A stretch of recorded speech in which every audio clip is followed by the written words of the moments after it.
Welcome to Negotiating Happiness, the show that helps you find happiness, success, and balance in your work and life. I'm Adriana Fierster, your host for this journey into entrepreneurship and personal growth. We're broadcasting live on 107.7 and 105.3 FM in New Orleans as part of the United Public Radio Network. We explore the latest strategies, insights, and stories from successful entrepreneurs and experts. From managing stress to building a thriving business, we've got you covered.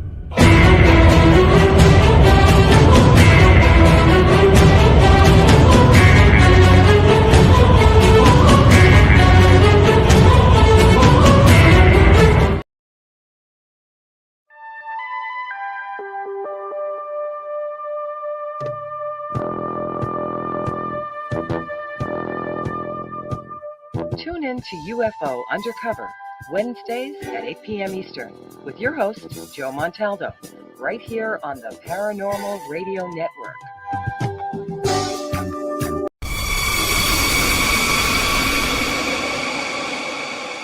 Are you ready to explore the unknown?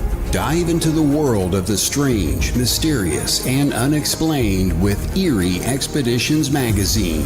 Each issue is packed with spine-tingling tales, cutting-edge paranormal investigations, and exclusive insights into hauntings, cryptids, UFOs, and more.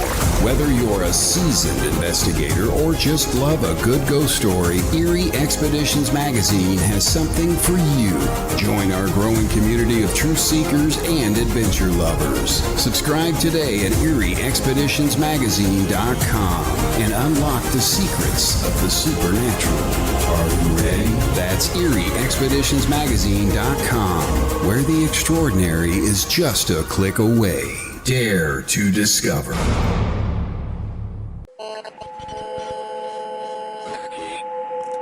What's out there? What creates the shadows in the corners or the creatures of the dark? Who are those on the other side? What do they have to say? This is the Gateway Podcast. This is not your normal style of paranormal talk radio. Brought to you live from United Public Radio Network, 107.7 FM New Orleans.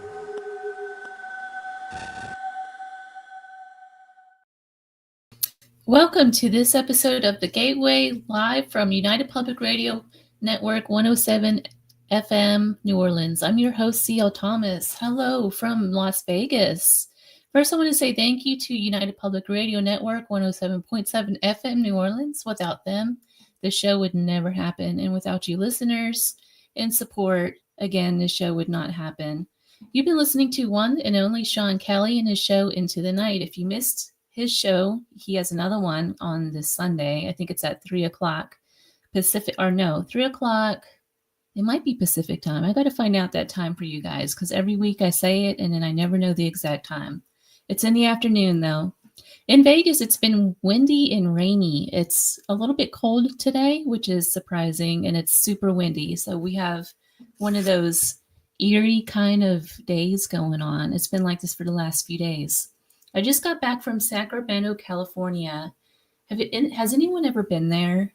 First of all, it's such an interesting place. It's my first time ever there. And for those who haven't been, it's an old gold rush city, like an old river town from, I think they have a couple of blocks right downtown that is all built from the 1850s. I'm sorry, 1850s.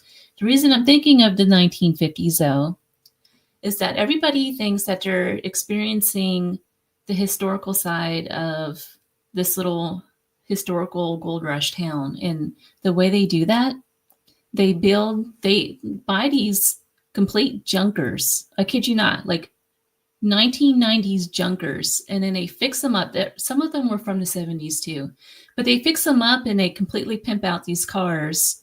And they create like lowriders and stuff. Like, I didn't know this was a thing. So they put these cars on hydraulics.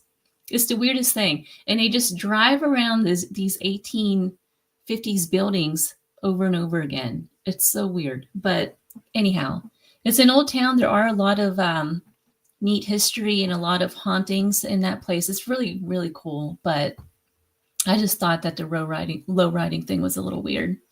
So tonight, do you guys believe in Bigfoot? Let me know in the comments and feel free to ask questions. My guest is the host of Agents of the Unexplained Podcast. His name is Bill Rigby. He's going to share his personal encounter with Bigfoot. And not only did he have this experience, but it's in the world's most squashiest place, Salt Fork Lake Park. So that's in Ohio. I think it's right on the border of Pennsylvania. I'm going to let him tell you all about that. Sam's Pretty Paranormal says, yes, I definitely believe in Bigfoot. I do too. So Bill, let me get him on here. He is a speaker and a researcher of the paranormal. Bill, welcome to the show. Hey, CL, how are you? I'm good. How are you? Mean, brunt, and grumpy. But other than that, I'm just fine. You shouldn't be grumpy. You just had a great event from what I saw on your Facebook.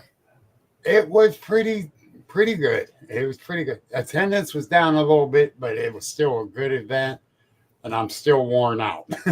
And that was Saturday. Tell me about this event, because I kind of scrolled through your Facebook a little bit just to find out who you were, and I saw all these pictures about your event. Well, it's I started it 3 years ago, and I covered the paranormal, the UFOs, the cryptids, the whole 9 yards, and the speakers are usually local researchers, but I've been expanding out a little farther. But the thing is, I try to highlight at least one, if not two, female researchers, and no matter what the field is, because I feel, that they're not getting enough credit for what they're doing. And every show that I did, I highlighted a couple of them.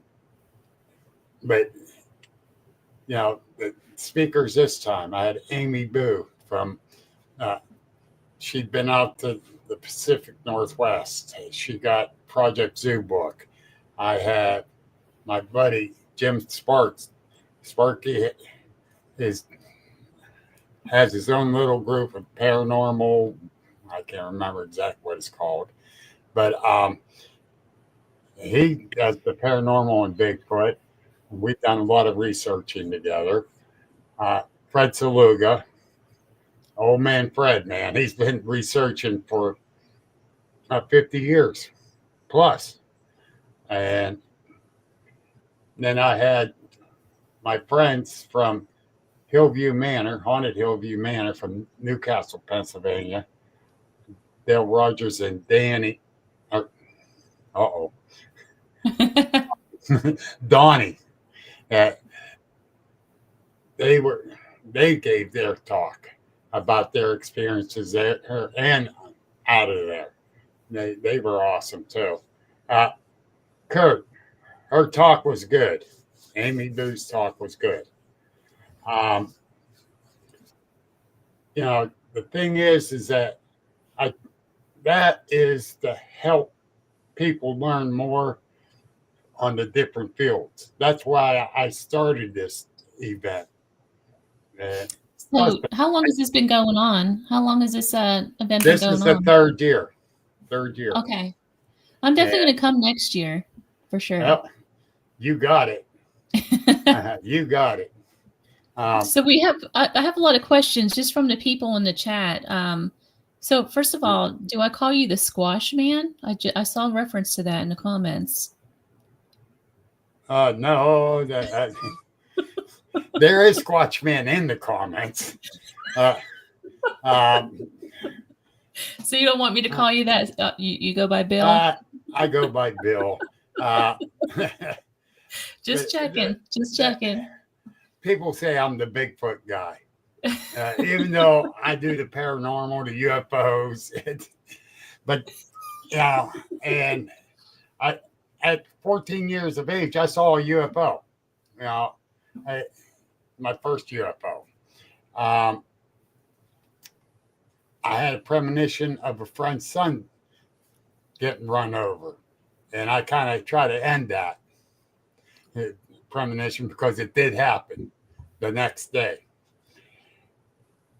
And I was 13 at the time.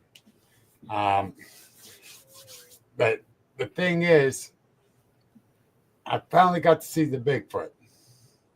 I have so many questions to ask you on this. So many questions. It wasn't fun. It was 15 feet away from me.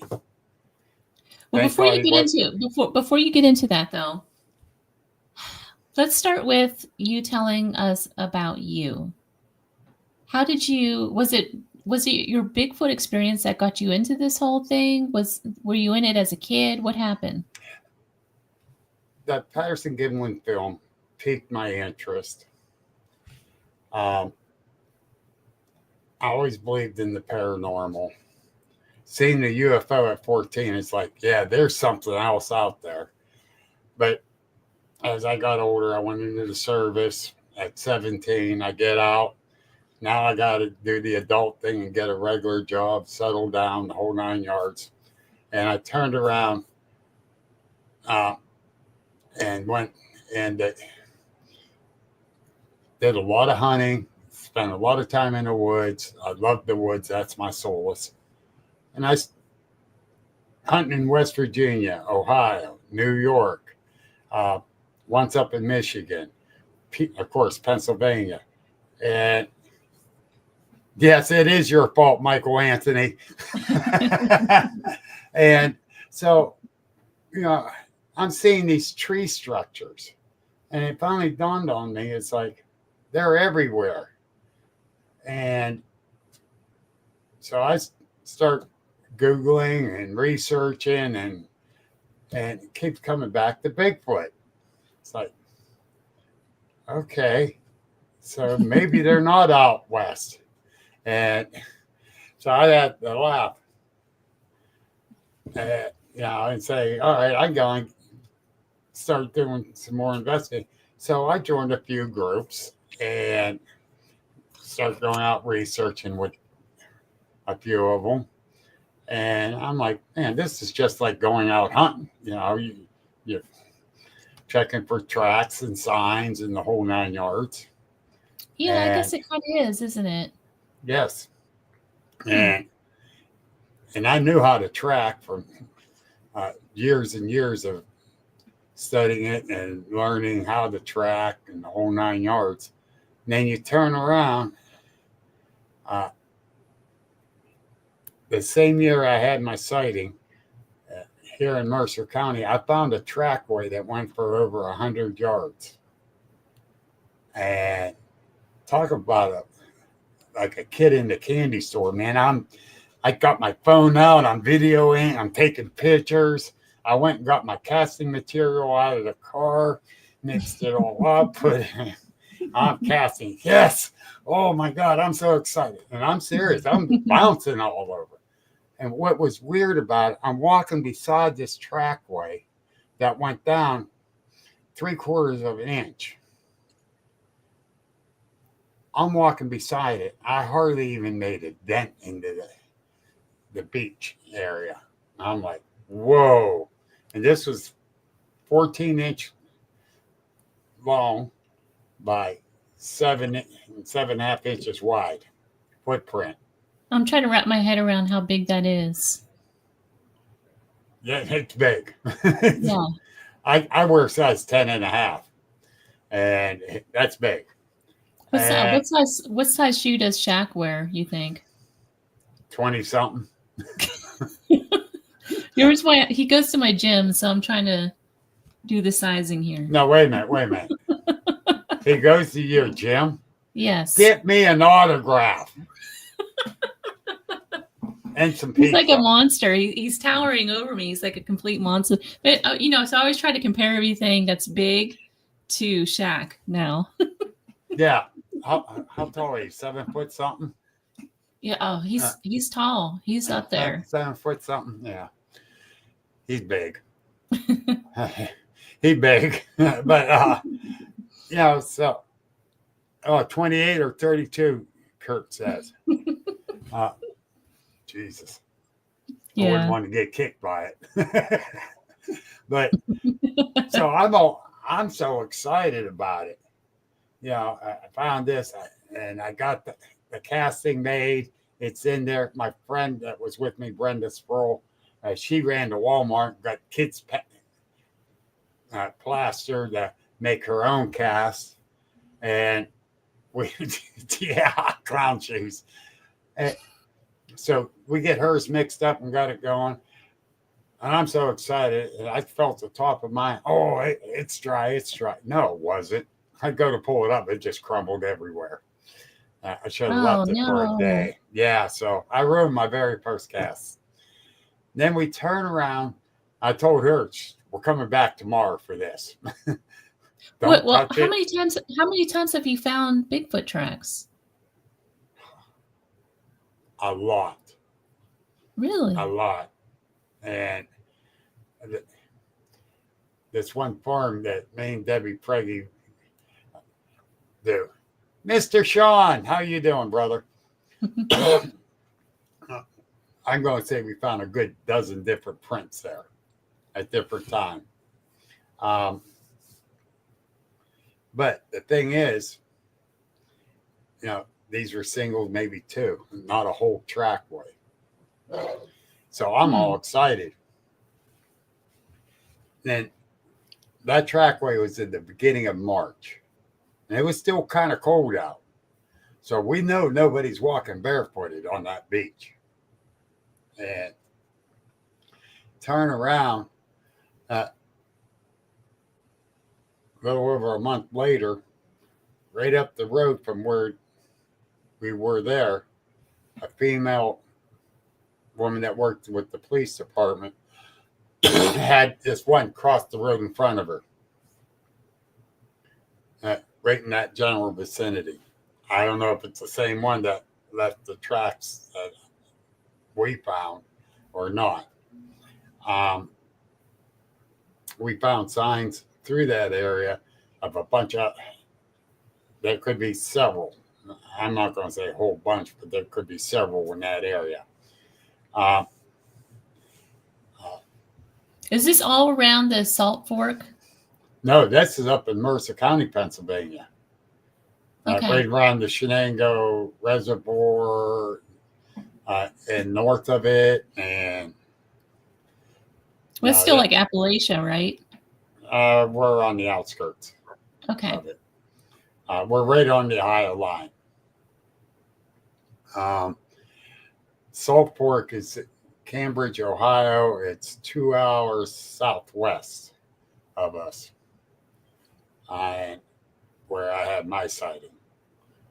And, the same year as we found the trackway. So, I'm all pumped. Oh man, we got to find one. I got to see one. I really do. I learned, be careful what you wish for.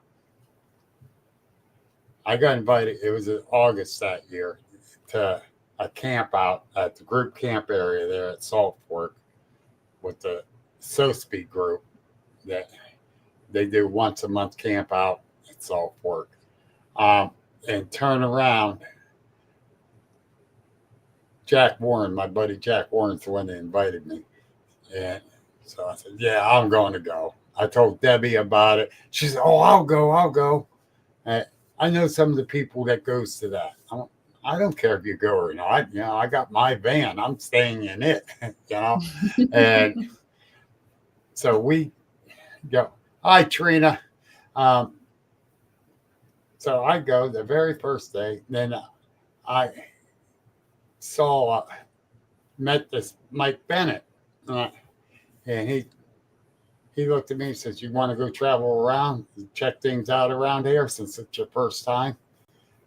I'm like, yeah. Debbie says, I'm going. Come on, let's go. Let me tell you, that's a big beautiful state park. What impressed me the most about that park, not just the beauty of it, the layout of it, they got an 18-hole golf course there. It's like, what? In the middle of a state park? Well, why not? Yeah. Griff, my brother, him and his wife were godsends at my conference.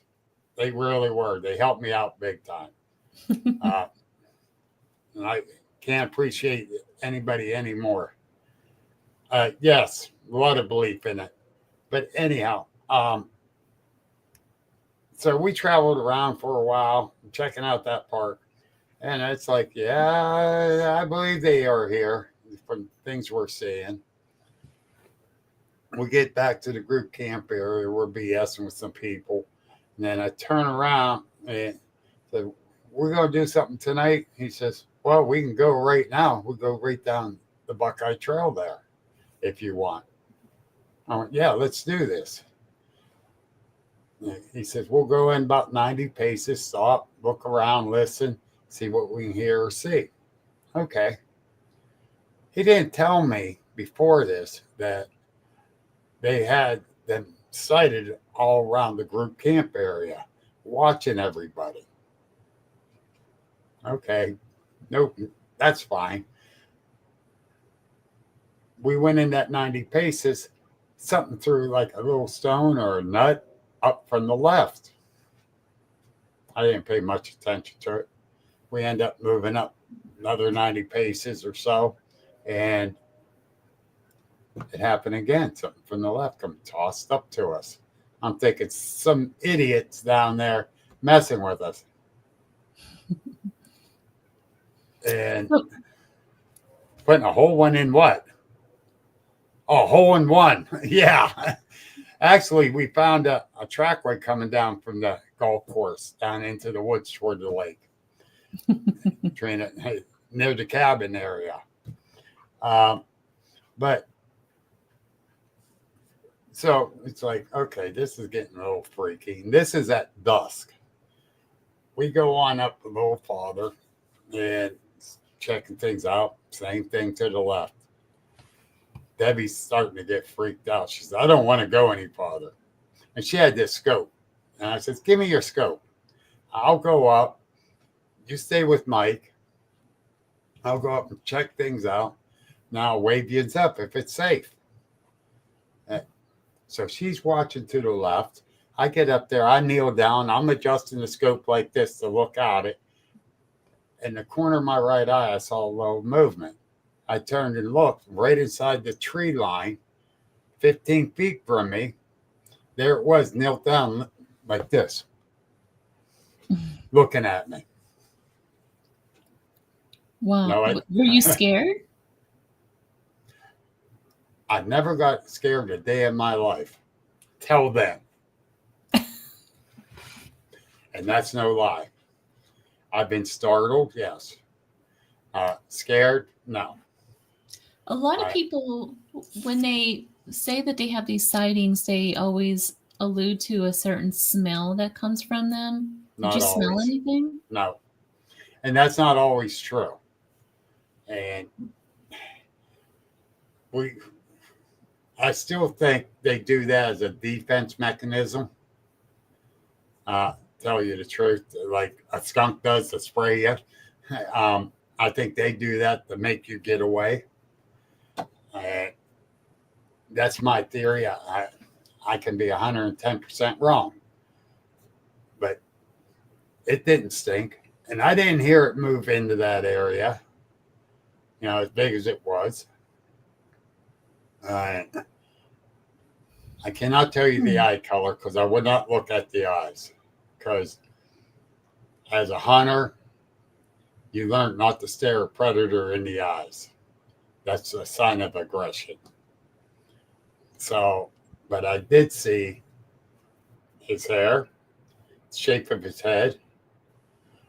Saw the high brow ridge, and his skin tone was real dark brown. Hair was dark brown, but not as dark as the skin. And all I can think of, I got to get away from him. I'm too close. So I stood up. It stood up. And I'm looking at him as he's standing next to that tree. And I'm thinking, shit, I'm out of here. And this is going on 4 years now because I was 62 at the time. And let me tell you, 62 years old, running full speed backwards, not watching where I'm going and not falling down on a trail. I was awesome. I'm laughing about it now, but I was in full panic.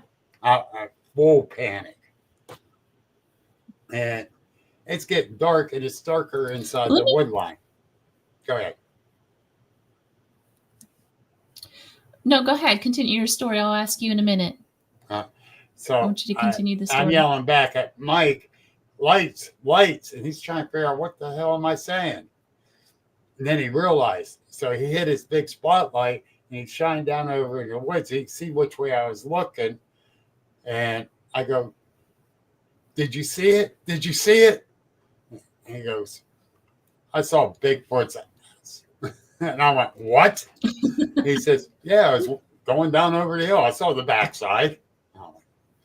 And he said it like that to calm me down because he saw how worked up I was. And I was. But the next day, because they wanted to go back down that evening, and I went, no, I wasn't doing it. Went back down the next day. There was about 7 of us guys. We measured up on that tree. He was around 7 foot tall, but I'll guarantee you he was all of 4 feet wide. And the muscle tone on him was outrageous. It really was. And I say made Arnold Schwarzenegger jealous. Could you tell if these things were female or male? I didn't notice. I believe it was a male because I didn't like the Patterson Gimlin film. She was a female because her breast was swaying when she was walking.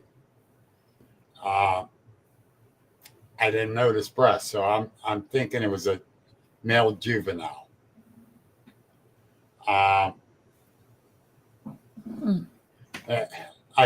If it was a female and it had breasts, I would have noticed because I was looking at the body more and I was looking at the head and everything.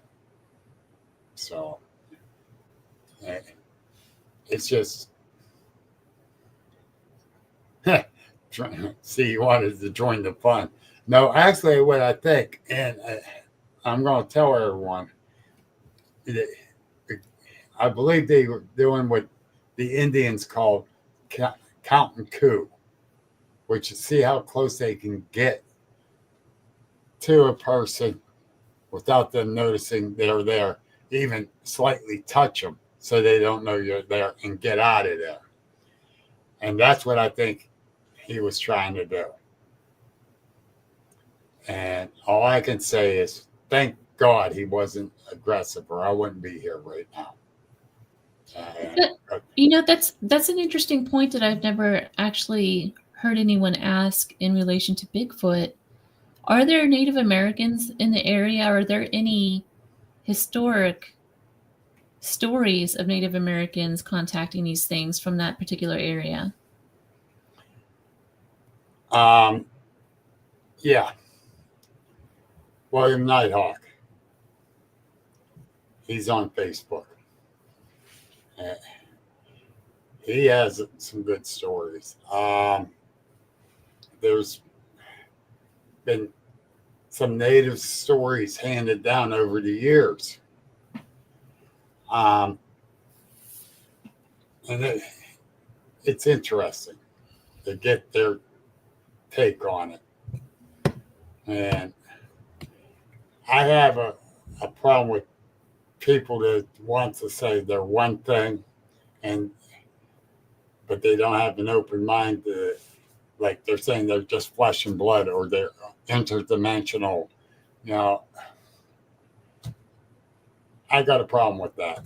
And the different stories from the natives, some say they are brothers from the sky.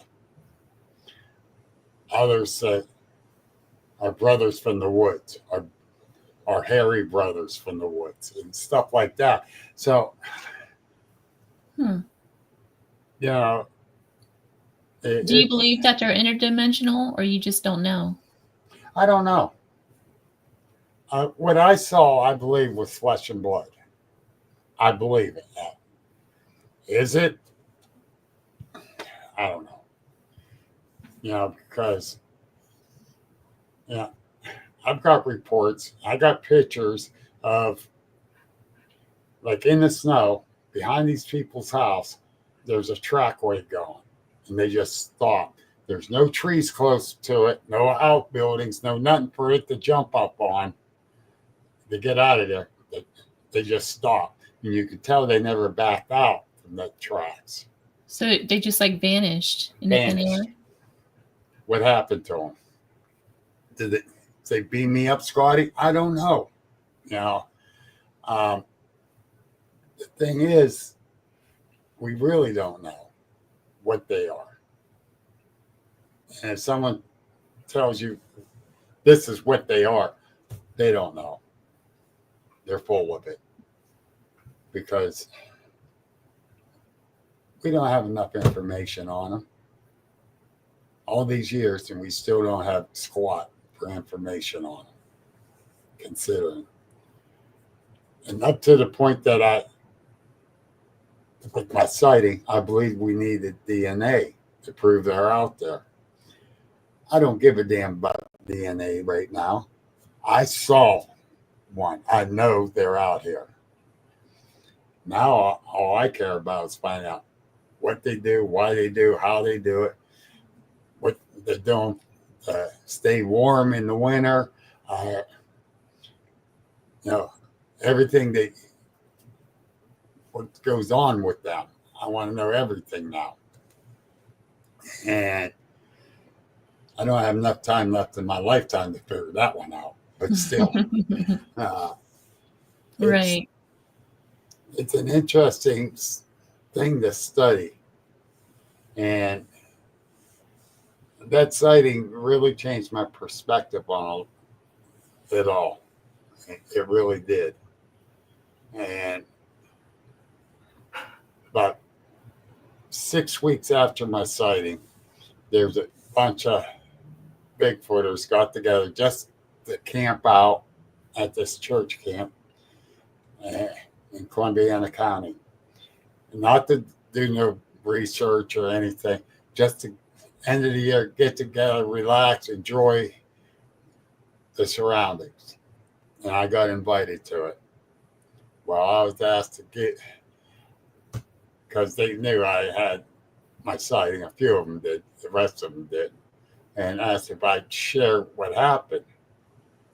And up to that point, I didn't really want to talk about it. But I had a lot of people telling me to talk about it. It'll be easier on you. You can. So no, I don't know. All right, I'll try. So I ain't going to guarantee I'll be able to get it all out. And thank goodness it was with a bunch of Bigfoot researchers, because they didn't judge me. They didn't make me feel like an idiot. And so I told the story, the short version of it. And we became good friends. Joe Kesky got up and told his story, what happened to him. And his was very aggressive. And I got my head down and I'm listening around the campfire. I'm up here, he's down here. And I got my head down and he's telling his story. I started crying, thinking if mine was aggressive, I'd be dead. And I'm not a crier, but I started crying. And yeah, you don't seem like you're a crier. No, I'm not. And it changed my life. It really has. In what ways? I'm more in tune with my emotions. I'm not the hardcore Bill I used to be. I'm not the Superman I used to be. I do get scared. I found out. Took me 62 years, but I found out I got scared. And that was the hardest thing for me to understand is the fear. And that almost kept me out from researching. If it wasn't for some people getting a hold of me to talk to me about it and tell me to just get out there and talk about it to people. It doesn't have to be another researcher. Kurt, I'll get back to you on that in a little bit. The thing is that we need. It's okay, Curtis. You can ask. Yeah, we're only going to charge you $1 a question from now on. No. CL says I got to pay her to be here, so I need money. No. But, change every way I think about everything, too. There's so much more out there that we don't understand. You've Right. had a lot of experiences. You've had the experience with the alien. You've had not one but several Bigfoot encounters. Is that right?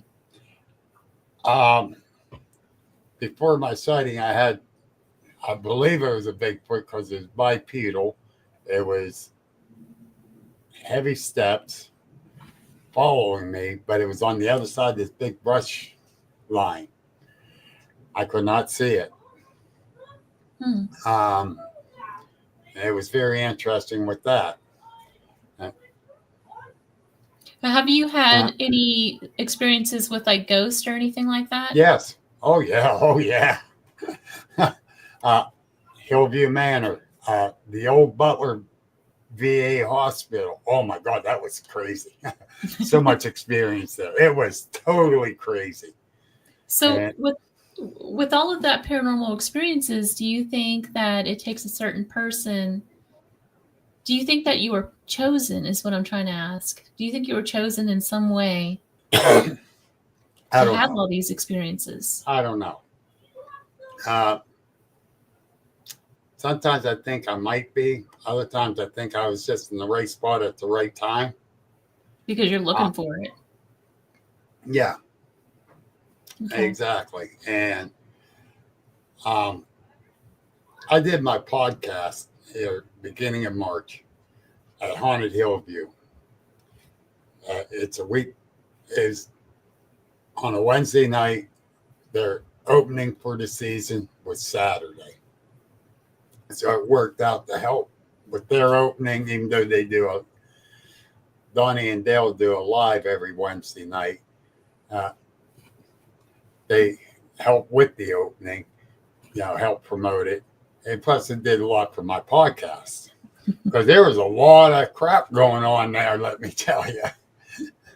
I actually had an entity in there in the basement put his hand on my chest. I could feel the hand like stop me from going any farther. It's like, stop. It's like, okay, I'm backing up.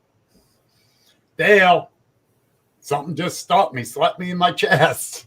That's interesting. A little freaky too. But but at the VA hospital, it's 288,000 square foot hospital at the time.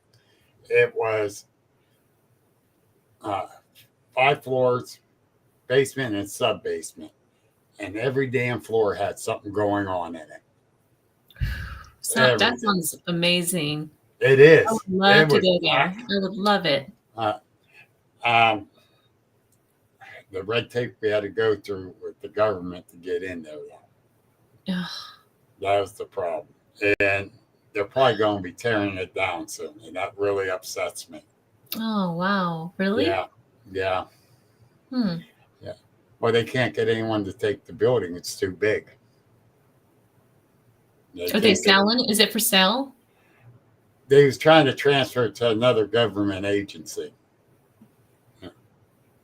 Hmm. It's just crazy that they're going to end up tearing down that building. I'd love to see someone buy it just for the paranormal aspect of it. Yeah. Yeah, exactly. Or even the historical aspect, you know? That too, Get out because there. that was not leprosy, but some other ancient disease from the early 1900s. It was built for that. Oh, tuberculosis, TB. Yes. It's a TB sanatorium. Yeah, and it was that big for the Northeast area, and I didn't know that till after we were there, and found out because there was a little girl in there playing on the one floor. We found out.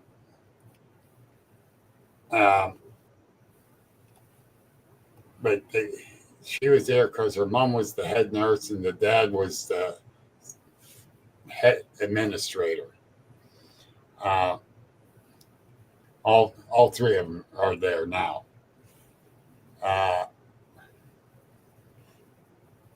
John, I'm betting on Vet. He really liked me. He wanted me to come back. He even said, I said, we got to leave and go down the hall. Do you want to go with us? Plain as day on the spirit box. No. Do you want me to come back and visit again sometime? Yes. Like, okay. Because with my K2 meter, every time I asked a question, man, that thing just went berserk. It was awesome. Do you ever get when you're out searching for Bigfoot, do you set up equipment and everything like you would if you're ghost hunting? In the beginning, I did. But I found out the easiest way to even get anything is sit around a campfire in the middle of nowhere. Sit in the middle, make a small little campfire. Make sure it's safe. You don't want a forest fire. And have a little campfire. We are their entertainment. I'll guarantee if they're around, they'll be coming and watching. You know, it's funny you mention that because one of the most scariest incidences I've ever had in the woods was around a campfire. And I think it might have been a Bigfoot. Can I tell you the story real quick? Yes, please. So my friends and I went camping. This was years ago, and we were in eastern Tennessee, right outside of Jackson, Tennessee. I don't know if you know where that is. It's like a lot of woods, and it's up where Land Between the Lakes is, kind of that area. And we were at a campground way out in the middle of nowhere, and all of a sudden we hear this owl hoot first, and we're sitting around a campfire just doing whatever it is we were doing, and then all of a sudden, there were coyotes all around us, and they all started howling all at one time. So that in itself is pretty eerie, just freak right? you out. Just freak We you were out. already freaked. So a couple minutes of them making all this noise all around us, we heard this really gruff, loud howl, and I can't even begin to describe what it sounded like. It was like this deep voice, and we could tell it was not an animal. We tried to compare it to like all kinds of different animal sounds. But at that sound, the coyotes just stopped. Everything went dead quiet all around us. 1 second. You heard me talk about Debbie Preggy with my sighting. Yes. She's in the audience. Hi, Deb. That's awesome. Hi, Debbie.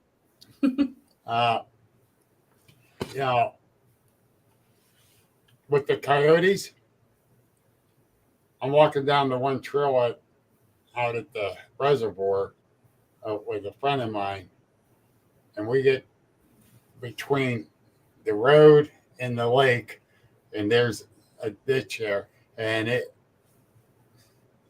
they must have had a den down in the ditch. Because once we got past them and down going towards the lake, all of a sudden you hear nothing but howls. Talk about scaring the crap out of you. It's like, oh boy, they come up out of there. What kind of trap? We can't even get back to our vehicle. All we got is a walking stick. But anyhow, go ahead. No, that was the end of the story. It's that the howl we think might have been a Bigfoot. Yeah. Could have been. The night of my sighting, finally got in the van. Just trying to go to sleep. I can't go to sleep. And all of a sudden, you hear this owl screech right above my van. Then another one let off across the campground. It's like, I'm sitting up looking around. I open up the door. I look down there. I see it up on the branch above my van. I'm like, oh, you SOB.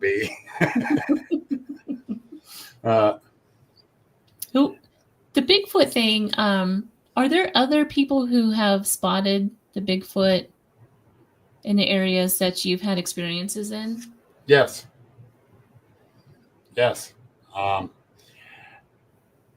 A year after my sighting, we did a camp out there at the group camp. This couple from New Jersey came, and they came to my conference this year too. And there was this young gentleman. He'd never been Bigfoot before, so he decided to come and see what he can learn. And Debbie did see one at Saltport. She got a video and a picture of it. Debbie, I'd like to see that video sometime. You got it posted somewhere? I don't think she did post it, but she does have it because I looked at it. She came back. She's all excited and showed me. Then another supposed to be big shot research person said, well, you need to go back and get a picture about the same time you took this video and picture. Excuse me, you see the thing moving in the video. To see if it's there. Yeah, it's one of those ones that wants to be a big shot. And poor Debbie was all upset about that. And I said, I ain't going to say the words I used, but I told Debbie, don't let that get to you. You got the proof right there. Well, I think, anytime that you're in a field like this, anything paranormal, you're going to have the naysayers like that. Well, she wasn't a naysayer. She was trying to show off. Yeah, Debbie did end up going back the next day. And it wasn't there. And but I told her she didn't have to. She got the proof. And a couple people held me back from going telling that person off and telling them to get out of my camp. Because that was my camp out. And they said, no, just let it go, let it go. But, why try to act like a big shot? Well, do you, Tim Vogel, I've heard of that name before, and I'm not sure, I can't remember where I've heard that. He's from the Northeast. Up in the, is it Maine? No. But he's going to be one of my speakers next year, him and his brother. Do you have a lot of people that come to you with Bigfoot claims and footage and things like that? And do you go through them and yes. decipher what's true and what's not? Yes.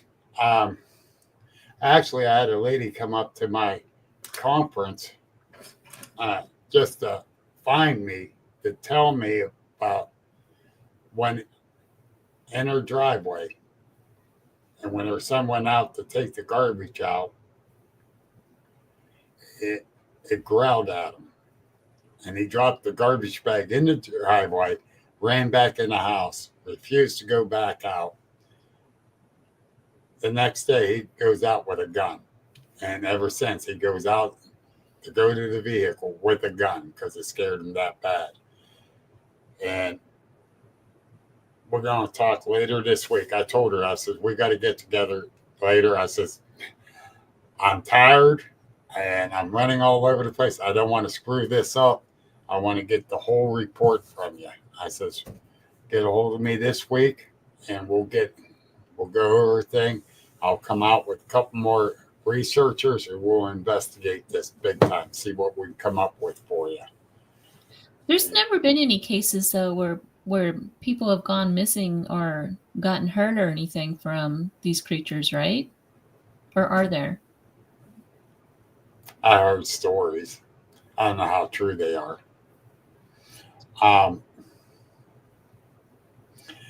For the most part, on the reports we've got,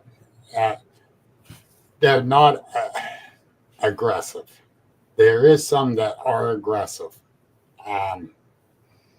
They've been, like with my buddy Joe Kesky, this thing come charging across the pond to come to them, to chase them out of there.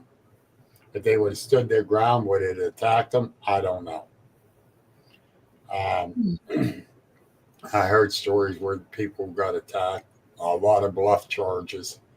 And when it comes down to the bluff charging, I believe either you're getting too close to their young or you're interrupting their hunt. But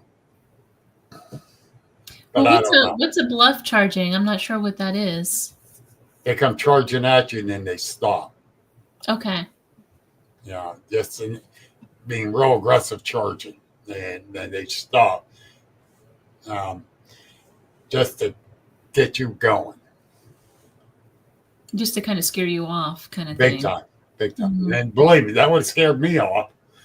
Do you think that there'll ever be a time to where they'll come out and say there's absolutely Bigfoot? Like, do you think they'll ever present a body or skull or something to us? There's reports they do have a body, the government, from Mount St. Helens area. They got a few bodies from there. The National Guards brought them out by helicopters, by trucks.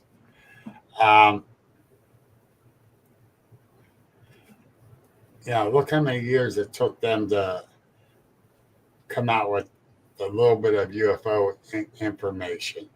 Right. Yeah, that's true. So I don't know.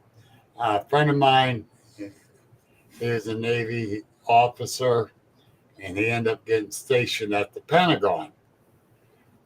He's walked past two different offices. One was the Office of Extraterrestrial Research, and the other one was Bigfoot Research.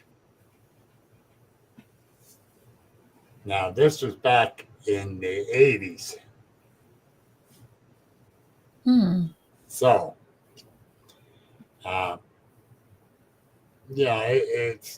it's interesting. Will they come out with it? I don't know.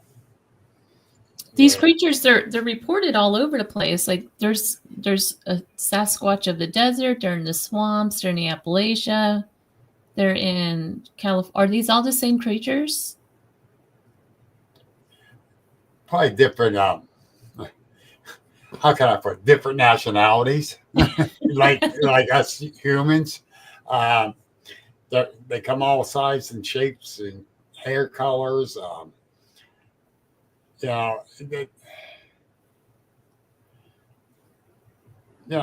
don't know. I believe you come across one day, and the next day you come across the same one, it can have a bad attitude. Well, I guess they're kind of like people in a way, right? Exactly. Exactly. You might come across a young one that's very aggressive. He just got kicked out of the family pod because he tried to take over alpha male, and the alpha male kicked him out. Something like that. You just don't know. So you got to treat this as a wild animal that you don't want to get close to.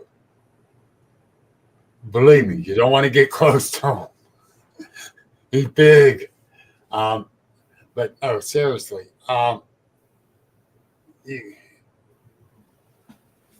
You got to not throw caution to the wind. You got to be very cautious.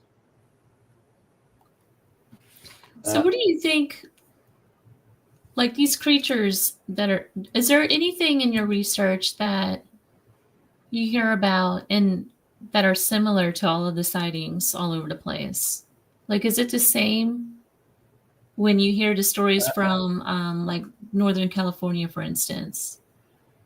The Northern California, the Pacific Northwest, there's similarities, but they are so much bigger. That's interesting. Around here, 7-8 foot is the norm. Out there, 12 to 16 foot is the norm, I heard.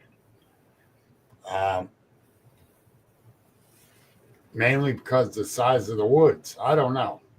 The size of those big trees. Yeah. Better to hide in. That's like you get in a mining community here in the Appalachia. The people are short. Most of the people are short because they're going down in those tiny mines. And generation after generation after generation, they started adapting. And I believe that's what the Bigfoot does. That's interesting. They would adapt, I guess, to their environment. Yep. And something else I throw at people, if you live in the big town of New York City, you're going to become street smart. If you live in the woods of the Alleghenies, you're going to be wood smarts. And that's, I believe, the Bigfoots are mainly wood smarts. They know how to get around in the woods, how to blend in with everything. And, so when people says, well, they're interdimensional or they're like, they can cloak. They just, I've heard that they're skinwalkers. I've heard all kinds of stuff over the years. Skinwalkers belongs to one tribe and one tribe only.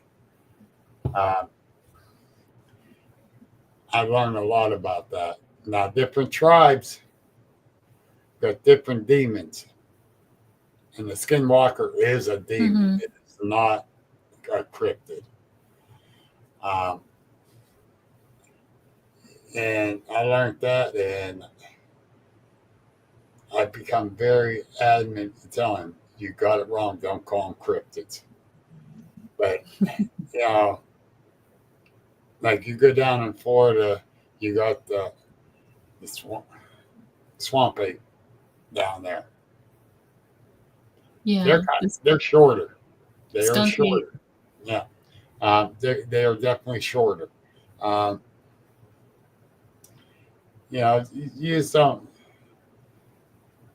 You might run into one around here that's 10 foot tall, which is not the norm. So, yeah, you're going to say, whoa, something's wrong here.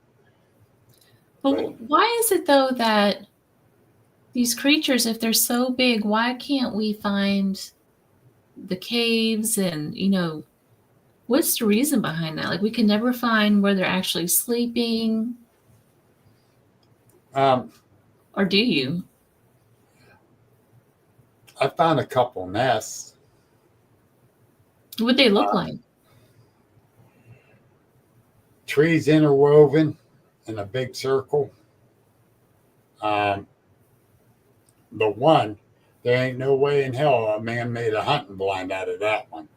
Like someone tried to say, because the one tree was 3 foot around, interwoven with other 1 foot around trees. No guy's going to carry a 3 foot around tree and get Right. it set up. I don't care who you are. And it's interesting.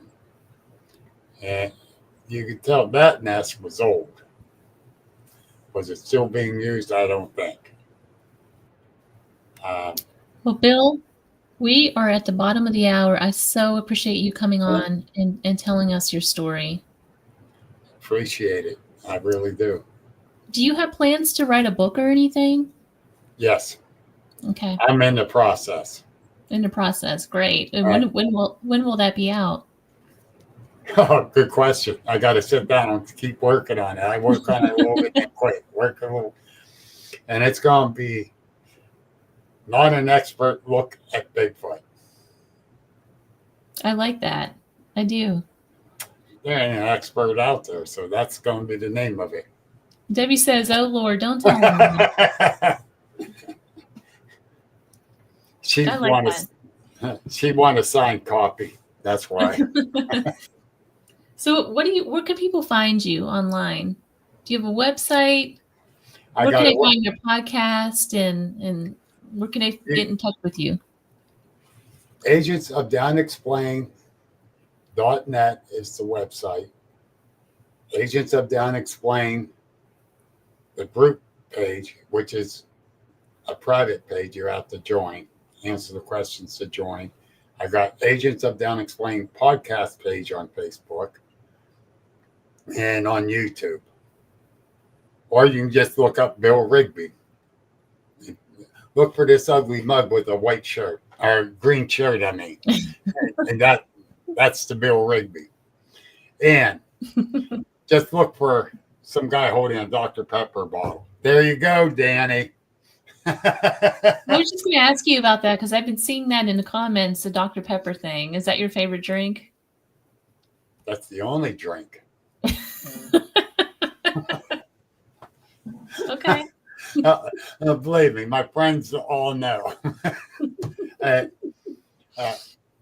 Dave Grant, Snarly Yell, made me that wooden plaque on this side here. Looks like a bottle cap.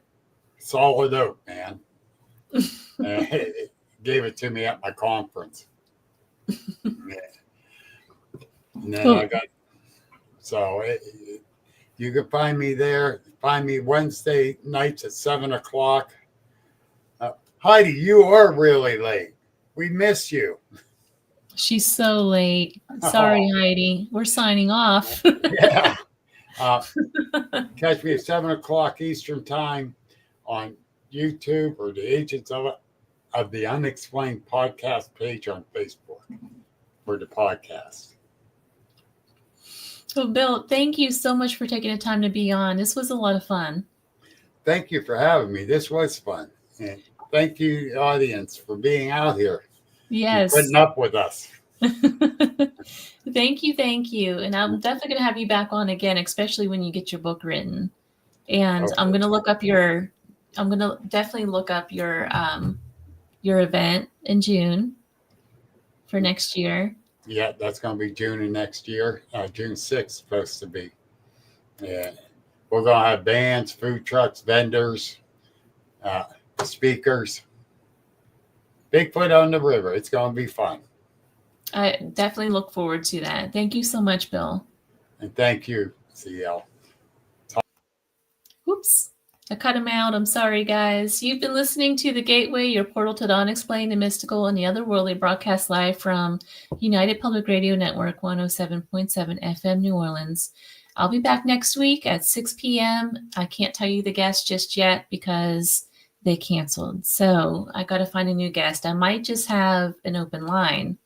If you know somebody that you really want to hear from or want to have as a guest on the show, be sure to let me know. Write it in the comments. And also, please, if you can, go to YouTube and subscribe to my page. It really helps me a lot, and it helps the network. So thanks again to 107.7 FM New Orleans, and I'll see you back next week.